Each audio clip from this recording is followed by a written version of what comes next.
With that, welcome you inside this edition of Big Ten Today. I'm your host, Rick Pizzo. We do have a terrific guest list. Justin St. Clair, the Big Ten Coach of the Year in track and field, will head to Lincoln for that conversation. Greg Goff and the Purdue Boilermakers having a terrific season on the baseball diamond. Still a chance to win the regular season title. We'll get a series preview from the Purdue headman as they get set to welcome Illinois for a 3-game series. And just down the street from our studios here in Chicago, NBA Draft Combine going on. We will hear from former Indiana big man Khalil Ware. But we begin with today's big story, which took place earlier this week when Jensen was named as the successor to her friend and longtime head coach Lisa Blutter. It was a quick and easy decision for Iowa AD Beth Goetz, who wasted no time in elevating Jensen, who has been on the Hawkeye bench alongside Blutter for the past quarter century after playing for and coaching with her at Drake before the move to Iowa City.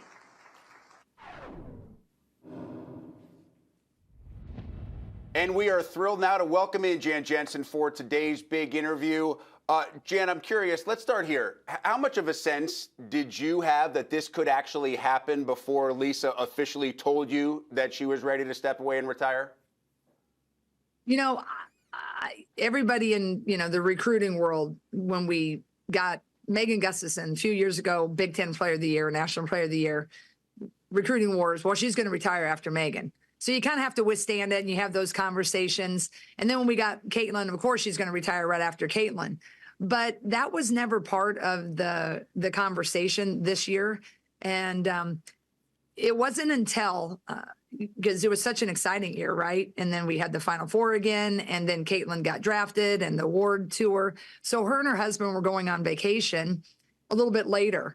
And Lisa had been working hard, obviously, with recruiting, the portal, all of that.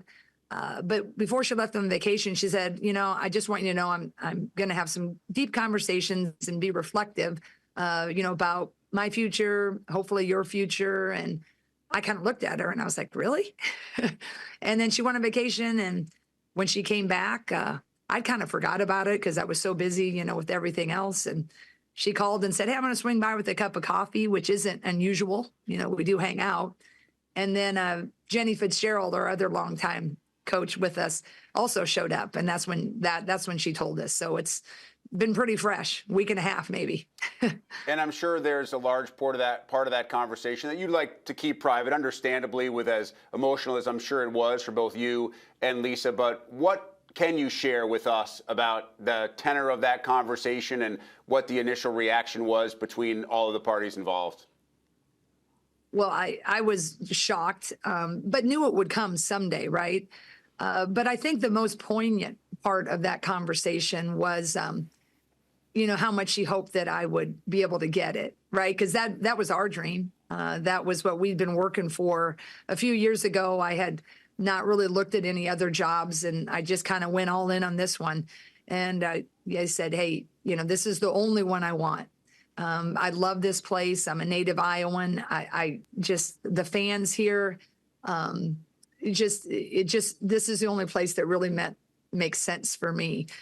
So we had a nice conversation about that. And I kind of asked her some reasoning of, what really put you over the edge? And, obviously a lot of success. We've had, we've achieved a lot, but she has 3 children, and any coach that has kids will tell you this. We know what we're doing and we love it. We wouldn't change it. Obviously you can't, but we all watch everybody else's kids play much more than our own. And so she has 3 children, and her youngest is a senior at Grinnell College. And what really hit me, I have a 16-year-old and a 13-year-old. She said, I'm really ready to watch my own kid play. I don't want to miss a game he plays this year. And it became really clear when I thought about it like that.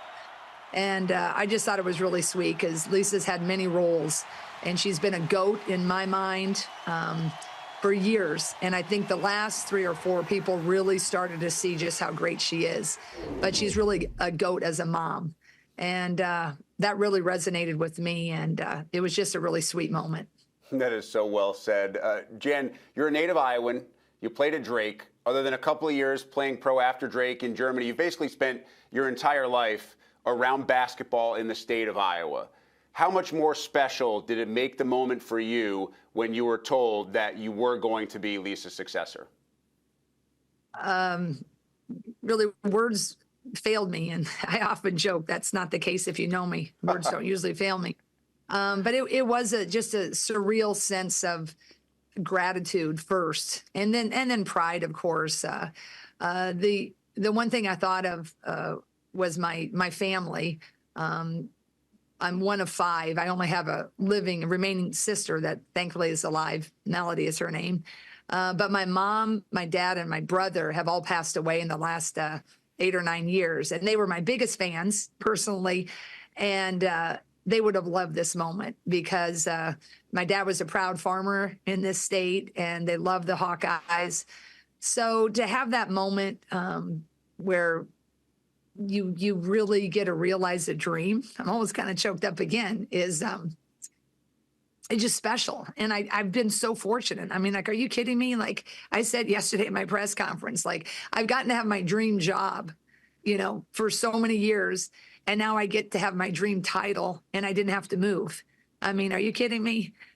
Who gets to do that? So I'm really, really blessed, and it does mean a lot to be an Iowa native and get to work at, the University of Iowa to be the head coach. Really pretty amazing.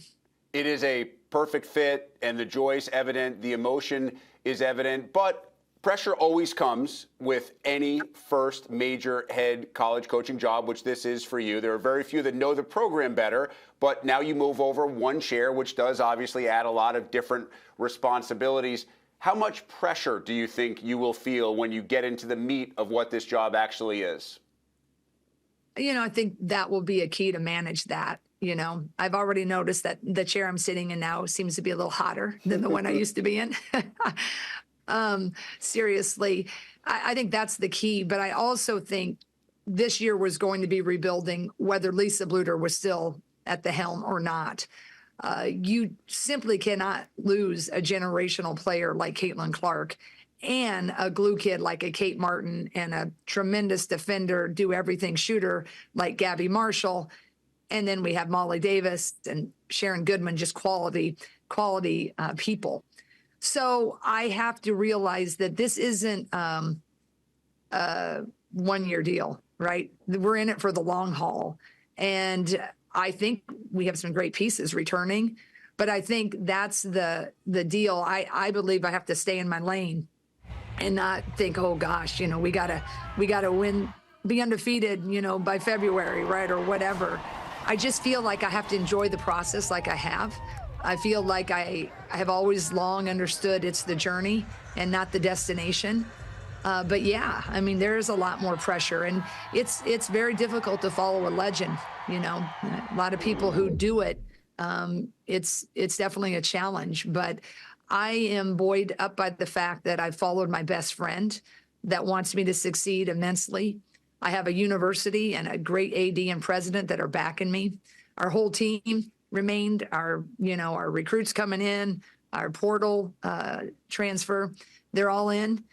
So I'm getting to start in a pressure-packed job with a whole lot of energy and a whole lot of excitement. And it's up to me to be able to manage that pressure. And I've thought about it, and I believe I'm ready for it. And I've been waiting for a long time to have the buck stop with me.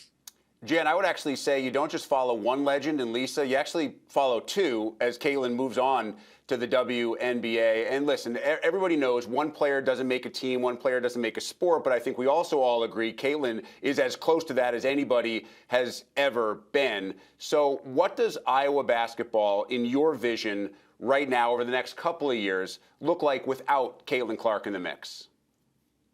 Well, what I've kind of said to our supporters at different, events is we just have to do it the old-fashioned way again. Now we don't have a kid that shoots from the parking lot. They're going to be kids shooting actually from the three-point line. So that with that comes another excitement that you're resetting, because the joy that I think people had watching our team play, or certainly our fans, that joy was there with Megan Gustafson, right? And Kathleen Doyle, another all Big Ten player. But Caitlin made everybody watch because Caitlin was doing something quite simply that no other woman or man was doing in college basketball is where she shot from.